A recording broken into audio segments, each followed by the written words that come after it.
Hello, welcome to the video. My name is S, and I am still thinking about Overwatch. I have played quite a lot of Overwatch over the last few weeks, and it got me thinking a lot about how the game is designed. From the characters, the music, down to the UI, there is just something about Overwatch's polish that is just so pleasing. But it's not just that. Overwatch also excels in the design of its maps. However, whenever you're in a game, you don't exactly have time to stop and smell the roses. You're too busy shooting, surviving, and hopefully winning to take a moment to have a look around. The maps themselves all have a great design and layout, but what else is there? What extra little details exist that you may have not noticed? Well, that's where today's video comes in. I'm going to talk about 10 fun facts, hidden details, and other interesting information about Overwatch's maps. So let's get into it. And before I start the list, I just wanted to say thank you for watching. If you liked the video, I would greatly appreciate a like, a comment, and a subscribe. Okay, let's go. Let's start with one that I think used to be very common knowledge, but doesn't seem to be as talked about anymore. Did you know that on the control maps, all 3 stages of the level are integrated within the same larger map? In fact, if you look around carefully enough whilst playing on some of the control maps, you can sometimes see parts of the other areas that are played in the other rounds.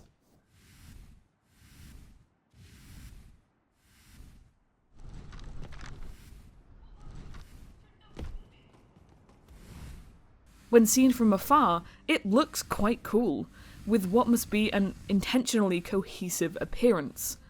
Obviously, it's partly a gameplay thing, to make sure that migrating players between rounds is easier, but it also makes for some really great map detail. With the correct setup in a custom game, you can in fact travel between these areas seamlessly, as long as you navigate around the death barriers. There is actually a rare glitch in Overwatch, where a player won't have their spawn relocated after a round, and they can end up stuck in the wrong area during the next one. Speaking of seeing other parts of the map from afar, in the maps designed for the Clash game mode, such as Throne of Anubis and Hanaoka, you can actually see the details from their original maps that were used in the Assault game mode, which is now only available through the arcade or custom matches. So, for example, you can see the second point of Temple of Anubis, and you can still see part of the attacker's spawn area from Hanamura. Some of the details don't line up perfectly, but it's still a great nod to those original maps. Now, did you also know that every map in Overwatch has a unique ambient noise?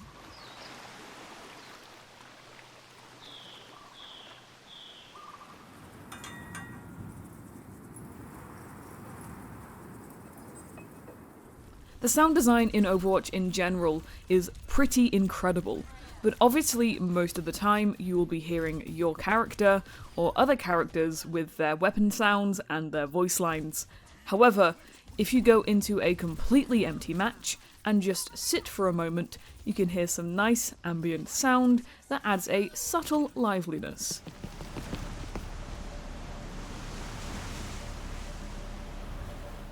Each one is bespoke, and goes to show just how much the devs care about designing a world that feels alive. Not only that, if you go into many of the buildings within Overwatch's levels, whether that be a restaurant, a gym, or a shop, they will typically have a unique music track playing.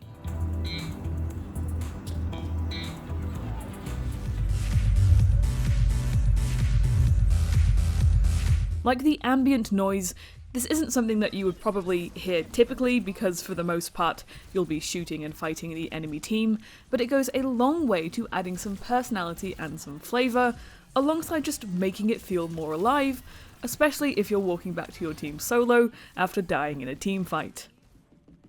Another related detail that adds a lot of life into the maps is the fact that many static props and furniture in the game will have unique sound effects. If you take a walk around a map, for example this area in Havana, these distillery vats are bubbling away, and this desk area is making a lot of technical beeps with an electrical hum. It's another fantastic bit of sound design that is perhaps not entirely necessary, but it feels like a nice layer of polish for people like me who love exploring maps outside of regular gameplay. Now, whilst we're in Havana, let's talk about the hidden and locked off areas of the map. If you go outside the distillery to these big metal gates, you might be surprised to learn that they hold a huge secret. Just past these gates is a fully modelled area that was seemingly designed for use during the PvE missions. There aren't any props or medpacks here, but you can fully explore the area, with there being another doorway that leads in and out, although this is actually outside of the regular play area. There are two other maps that have similar locations, Kings Row and Rialto. Now, the Kings Row area was used, but as of yet, we haven't seen the areas in Havana or Rialto be utilised for anything. Seeing as they have left them in the game and haven't quietly patched them out, it makes me hope that someday we'll actually get to see them used.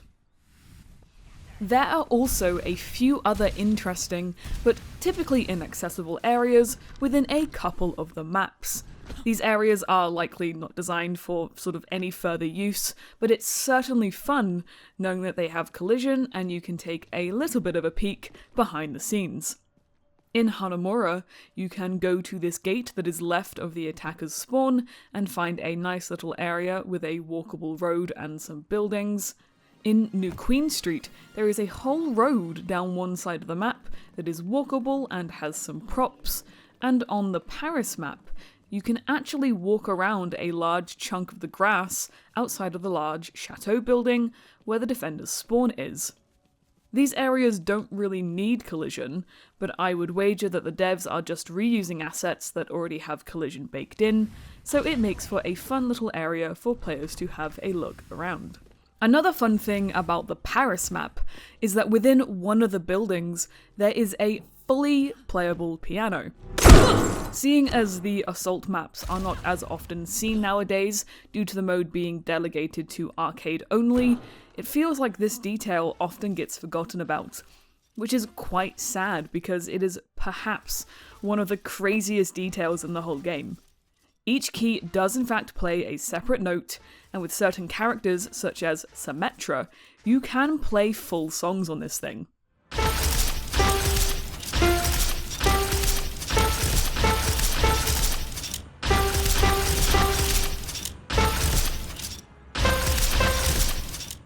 It's really cool that it exists, even though it's entirely unnecessary. Whoever coded/designed this, you have my deepest respect. This next fact that I'm going to share is not one of the craziest, but it is one of my favourites, so I couldn't not speak about it. On the Oasis map, within one of the spawn rooms, there is a random pot that when punched, contains another, smaller, indestructible pot. This has existed in Overwatch ever since the map was first released in 2017. We have no idea why it is there, but I have a feeling that the devs did it by mistake, but never removed it due to players finding it funny. In fact, I think for many players it's become a bit of a ritual to find the pot within a pot. And, just as an extra side fun fact while I'm in this spawn room, if you ever see any of these whiteboard type things, you can use someone like Orisa to make them spin at absolutely insane speeds. Now, this fact is a bit of out-of-bounds shenanigans, but also another commentary on the sound design. Did you know that in Blizzard World that there is a detail regarding one of the roller coasters that you might never be able to hear in regular gameplay? If you use the workshop to travel out to the further reaches of the map, you can hear that the roller coaster that shoots up and down this track actually has an associated sound of the riders screaming.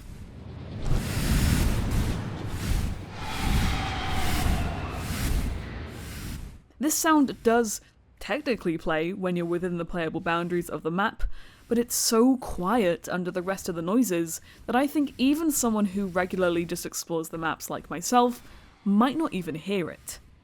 Now that is attention to sound design. So there we have it. A few fun facts or interesting details about some of the Overwatch maps. There are many more facts that I could talk about, but I just decided to make this video because it's something that I've been recently having a lot of fun with in terms of sort of exploring the maps in custom games. I hope you learned something, or at least found it interesting. If you did, I would once again appreciate a like, a comment, or a subscribe. But either way, thank you so much for watching, and I hope to see you in the next one.